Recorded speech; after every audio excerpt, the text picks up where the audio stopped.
Welcome to the world of books, one of seven worlds in Seven World Productions, a subsidiary of Angelgram Music. My name is Gino.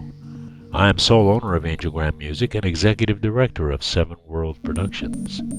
Continuing our series in Search of Beauty, here is Chapter 14, Judy.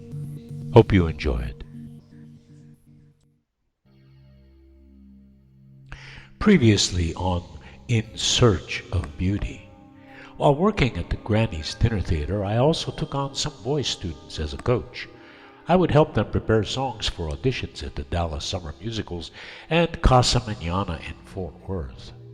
One interesting student I coached in the spring of 1983 was a female who kept talking about her boyfriend, who was a married man, a politician from Arkansas. She said that someday this boyfriend would be President of the United States. I did not take her seriously, and after about a month of coaching, she went back to Arkansas, and I never saw Jennifer Flowers again. The summer of 1983 would become a defining moment in my life. Judy Houghton from Charlie's Place in Cedar Point would re-enter my life in a very profound way. Chapter 14, Judy. Judy Houghton was born in Rawlins, Wyoming on December 4th, 1939, and grew up in Texas City, Texas, where she started dancing in the elementary school. She grew up dancing, doing recitals all the time. She studied dance at the University of Texas in Austin, Texas, from 1957 until 1961. Judy came to Dallas to be an associate instructor for Tony Beck, who was the head of the dance department at Southern Methodist University. Ms. Beck also had a private dance studio where Judy was her assistant. Judy was discovered by Charles R. Meeker Jr. in the spring of 1967, when Mr. Meeker took on the task of providing live entertainment for Six Flags Over Georgia. Six Flags Over Georgia is a 230-acre theme park located west of Atlanta in unincorporated Cobb County. Opened in 1967, it is the second park in the Six Flags chain after the original opening in 1961 in Texas. Six Flags Over Georgia and its two sister parks, Six Flags Over Texas and Six Flags St. Louis, are the only three parks in the Six Flags theme parks chain to have been founded by Angus G. Wynn, and thus they are the only parks to have used the Six Flags name since their original grand openings. After the success of his original Six Flags park in Arlington, Texas, Angus Wynn began searching for a location for a second park. He settled upon a parcel of land located along the Chattahoochee River just west of the city of Atlanta, and design work started in 1964. When the park opened in 1967, Six Flags became the first multi-gate theme park operator in the United States.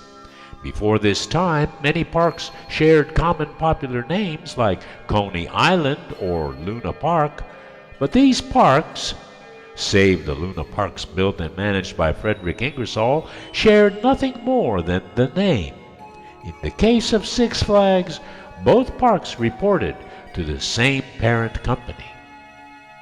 Like its sister park in Texas and others, the initial design and theme of Six Flags Over Georgia was inspired by 6 different flags that have flown over the state, or perhaps more accurately, the lands that are now part of it, during its history. The 6 flags in question are those of Spain, France, United Kingdom, and the United States of America, the Confederate States of America, and the state of Georgia. It can be argued that France's involvement in Georgia's history was very limited at best. It can be further argued that Georgia was never a sovereign nation, as Texas once was. However, with some poetic license, the intent of the name can be considered valid. Over the years, most of the original historical themes have been dropped in favor of cartoon and superhero themes. Judy was sitting at the audition table with Mr. Meeker in Ann Arbor, Michigan, when I auditioned for Cedar Point back in 1969. For the next 5 years, I watched and learned from Judy as she choreographed all of the live entertainment at Cedar Point. It was Judy who taught me about counts of 8 as dancers counted music, not like musicians who counted in 2s, 3s, and 4s, and with an occasional 5 or 6. Mr. Meeker affectionately would say, "Chop, chop, Judy," when he wanted her to finish a particular routine so that we could go on to the next section of a review. She was there when I came to Texas as choreographer for Charlie's Place, and she was with Mr. Meeker in Houston when he had his heart attack and died. I had kept in touch with her when Charlie's Kids dispersed in the closing of Incredible Charlie's in the spring of 1978. In June 1983, Judy called me and asked if I would be interested in a choral director position that she needed filled. Jim Gertner of Charlie's Place fame was resigning as the choral director of the Miss USA and Miss Universe pageants, and since Judy was the choreographer, she came to me to see if I would be interested in taking Jim's place. The Miss USA pageant had already aired on CBS in May, and the Miss Universe pageant was scheduled for July in St. Louis, Missouri. Judy had become the choreographer when Sid Smith, the producer, asked her to join the team. Sid had been the TV director for the Miss Teenage America pageants that Judy had produced, and Mr. Meeker had been the executive producer. Judy had also compiled and edited a book about teenagers and pageants entitled Miss Teenage America Tells How to Make the Good Things Happen, with an introduction by Bob Hope. Smith had also produced and or directed TV shows for David Copperfield, Danny Kaye, Milton Berle, Donald O'Connor, Loretta Lynn, Frank Sinatra, and Bob Hope. Add to this, he had helmed TV specials for lauded legends like Lucy, Lisa, and Liz. Sid's shows have garnered Peabody, Christopher, and Emmy Awards. For a decade, his cautionary verses have appeared bi-weekly in the prestigious financial publication, The Richland Report. Since now he has passed away, everyone misses Sid. His wife Jill still lives in Palm Springs, California.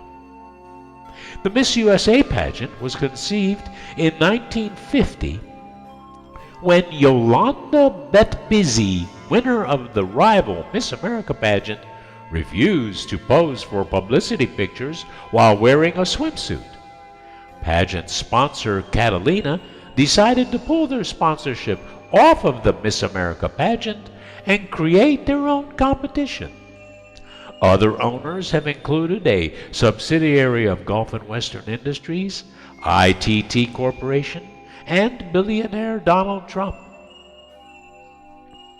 The first Miss USA pageant and Miss Universe pageants were held concurrently in Long Beach, California in 1952. The first Miss USA winner was Miss New York USA Jackie Lottery. There were 30 delegates in the first year of competition, and many states did not compete every year during the first 2 decades of the pageant's history. From the 1970s, each state and the District of Columbia have sent a delegate each year. Alaska sent its first delegate in 1959 and Hawaii in 1960. Both had competed at Miss Universe until this time. The pageant aired on CBS from 1963 until 2002, and for many years was known for having a CBS game show host as pageant host. John Charles Daly of What's My Line hosted the show from 1963 until 1966. Bob Barker from Price is Right from 1967 until 1987. Alan Thicke in 1988. Dick Clark from 1989 to 1993. And Bob Gowen from 1994 to 1996. The show's highest ratings were in the early 1980s, when it regularly topped the Nielsen ratings. Viewership dropped sharply from the 1990s to the 2000s, from an estimated viewership of 20 million to an average of 7 million. In 2002, owner Donald Trump brokered a new deal with NBC, giving them half ownership of the Miss USA, Miss Universe, and Miss Teen USA, and moving them to NBC on an initial 5-year contract. The pageants were first shown on NBC in 2003. Historically, the winner of the Miss USA title has represented the United States in its sister Miss Universe pageant. Since its inception, 7 Miss USA title holders have gone on to win Miss Universe. In the mid-1960s, it was established when a Miss USA wins the Miss Universe title, the first runner-up assumes the Miss USA title for the remainder of the year. This has happened in 1980, 1995, and 1997. In 1967, the first runner-up declined the title, and the crown went to the second runner-up, Cheryl Patton. The only instance where a first runner-up assumed the title of Miss USA prior to this period was in 1957, when Mary Leona Gage resigned when it was discovered that she was married. As choral director, my job was to assist the choreographer in making sure the delegates sang the right notes and words to the opening segment and the production number. In addition, Sid had come up with the idea of 100 little girls between the ages of 4 and 8 serenading with song the top 10 semifinalists in the evening gown competition. He affectionately called them the Little Sisters, and even had them costumed with sashes representing each country that had a delegate. Appropriate music was written and arranged by the musical director at that time, Tony Award-winning Elliott Lawrence. It was my job to teach the Little Sisters the song that Elliott had arranged. I utilized the same teaching techniques to instruct the Little Sisters that my parents had used during my childhood years. As you recall, we attended summer school in a quaint little town in the hills of western Pennsylvania called Ligonier. Located there was an orphanage and an old folks' home run by Hungarian ministers. Every summer they had a 4-week summer school camp open to first, second, and third generation Hungarian children, where we were taught the culture of our heritage by a staff of 15 ministers and their wives.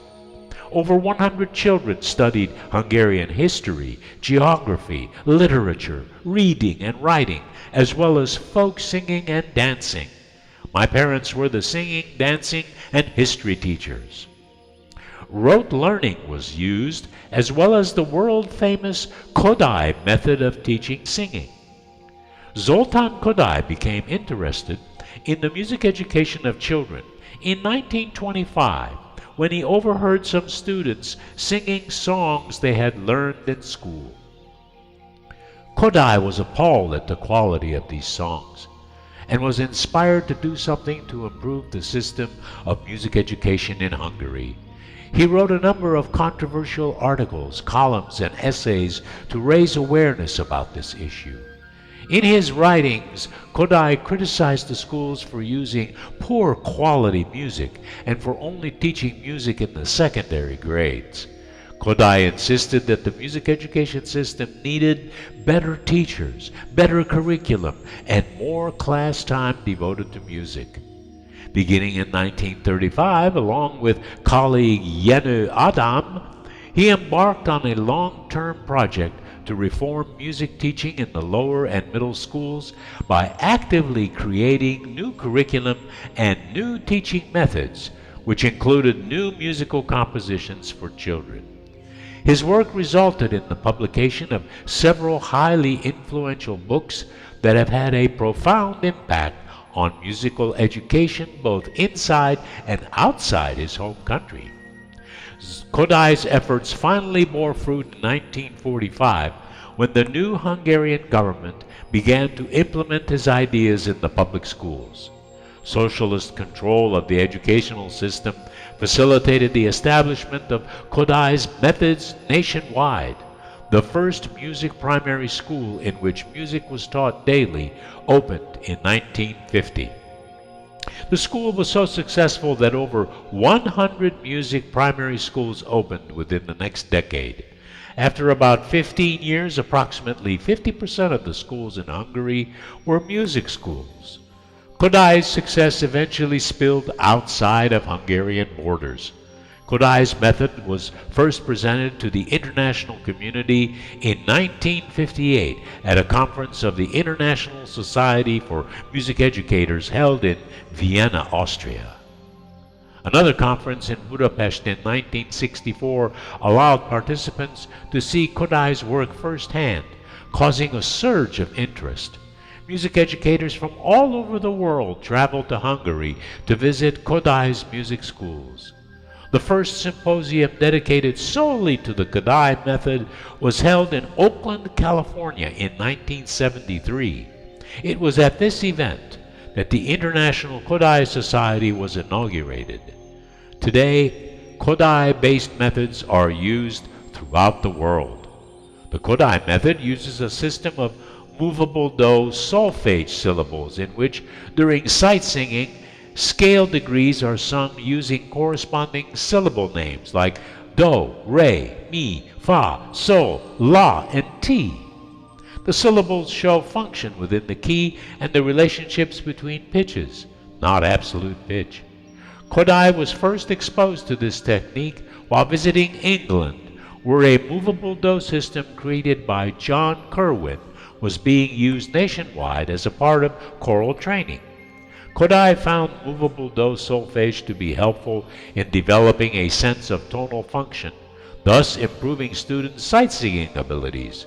Kodai felt that movable do solfege should precede acquaintance with the staff and developed a type of shorthand using solfege initials with simplified rhythmic notation. Richard Rodgers and Oscar Hammerstein made solfege popular in their song Do, Re, Mi from Sound of Music. Practically everyone has heard those syllables and can sing the songs. Hand signs, also borrowed from the teachings of Kerwin, are performed during singing exercises to provide a visual aid. This technique assigns to each scale degree a hand sign that shows its particular tonal function. For example, do, mi, and so are stable in appearance, whereas fa and ti point in the direction of mi and do, respectively. In addition, the hand sign for re suggests motion to do, and that of la to sol. Kodai added to Kerwin's hand signs upward-downward movement, allowing children to actually see the height or depth of the pitch. The signs are made in front of the body, with do falling about at waist level and la at eye level. Their distance in space corresponds with the size of the interval they represent. These hand signs were featured in the 1977 film Close Encounters of the Third Kind. Kodai method materials are drawn strictly from two sources: authentic folk music and good quality composed music. Folk music was thought to be an ideal vehicle for early musical training because of its short forms, pentatonic style, and simple language. Of the classical repertoire, elementary students sing works of major composers of the Baroque, classical, and Romantic music eras, while secondary level students sing music from the 20th century as well. Kodai collected, composed, and arranged a large number of works for pedagogical use. Along with Bela Bartok and other associates, Kodai collected and published 6 volumes of Hungarian folk music, including over 1,000 children's songs. Much of this literature was used in Kodai method songbooks and textbooks. High-quality music was needed in short and simple forms in order to bridge the gap between folk music and classical works. For this purpose, Kodai composed thousands of songs and sight-singing exercises, making up 16 educational publications, 6 of which contain multiple volumes of over 100 exercises each. Kodai's complete pedagogical works are published collectively by Bussey and Hawkes as the Kodai Choral Method. Studies have shown that the Kodai method improves intonation, rhythm skills, music literacy, and the ability to sing in increasingly complex parts. Outside of music, it has been shown to improve perceptual functioning, concept formation, motor skills, and performance in other academic areas such as reading and math. I had also studied the Kodai method at the University of Michigan, where every summer students could enroll at the summer campus at Interlaken and study the Kodai method. I never attended the summer sessions, only the winter ones. I was pleased to be able to test my knowledge and expertise on a group of little ladies for a live telecast on CBS. I had 4 weeks to train 100 little ladies how to sing, curtsy, and present a flower to their corresponding country delegate in the evening gown competition. Before the first rehearsal, I called a meeting with the parents and requested 10 mothers to volunteer to attend all rehearsals and act as chaperones and assistants. I made 10 groups of 10, named each group a color, and rehearsed Elliot's arrangement of You Are So Beautiful. We had 3 3-hour rehearsals scheduled per week, plus the on-camera and dress rehearsals during the week of the live event. Since this was the first time Little Sisters were incorporated into the live telecast, some members of the production staff were eager to see how I would get them ready. Sid Smith, the producer, Clark Jones, the director, Alfreda Aldrich, the associate producer, and Michael Onofrio, the assistant director, all quietly attended the start of the first rehearsal without my knowledge. I was seated on the floor of the ballroom rehearsal area and had the attention of all of the Little Sisters groups. I approached each group of 10 on my hands and knees so that my eyesight level was the same as the little ladies, and used hand signs to guide them in their singing. I did not notice the staff as they came in to the back of the ballroom. I had a cassette player in one hand playing Elliot's arrangement, signing with my other hand, and singing in falsetto to encourage the little ones to sing out and enunciate. My focus was on the faces of these little angels as I came to call them, and was oblivious to the rest of the room's occupants. After the first hour, I gave the little ones a break. The mothers had prepared a little refreshment for the beautiful little ones, as well as a much-deserved restroom break. It was then I noticed, as the production staff rushed around me with excited voices, how wonderful they thought I was, and how inspiring it was to watch me train these little ladies. They congratulated me and said they felt very confident that the Little Sisters was going to be an asset to the telecast and would be loved by the live audience as well as the viewers at home. And they were, for the next 12 years in a row. What began as a training session with the little ladies ended up as a career that spanned more than a decade, inspiring little ladies to participate in a life-changing event shared with millions of viewers. That first Miss Universe pageant I had the honor of working in 1983 was so successful that Sid asked me to be the choral director for the first Miss Teen USA pageant in August of that same year. Tad Tadlock would be the choreographer instead of Judy Oden. I had a long talk with Judy and she encouraged me to accept Sid's offer even though she was not to be the choreographer. After some trepidation, I agreed. I felt badly about Judy's demise. All she said was, "That's showbiz." She encouraged me to take the position and continue the legacy of professionalism that we had learned from Mr. Meeker. Rehearsals for the Miss Teen USA pageant began in Lakeland, Florida, 1 week after the Miss Universe telecast. The teens had an opening number and 2 production numbers to memorize the songs and steps. Tad and I had only 4 weeks to get them television ready. We worked long and hard for 14 to 16 hours each day with no days off. It seemed that I had been preparing for those 4 weeks all of my life. I felt exhilaration and enthusiasm for these young women, and it was a joy to see that first teen pageant be a success. A young petite teen from New York, Ruth Zakarian, took that first teen crown in August of 1983. And with that, my career with televised beauty pageants began. I would learn all about feminine beauty as well as live nationally televised productions, and I had Judy Houghton to thank for that. Judy had been like an older sister to me. I learned a lot about how to rehearse with a choreographer from Judy during the time at Cedar Point through Charlie's Place, a span of 15 years. I was sad to see her replaced, but was determined to not let that get in the way of being professional with Tad. Judy passed away on January 19, 2012, of natural causes. And as it turned out, Tad would give me more to learn about the beauty of women in a way filled with grace and dignity. My search for beauty was about to be accelerated. If you liked this episode, click like and add your comments. Better still, why don't you subscribe if you haven't already so that you may receive email notifications of future episodes.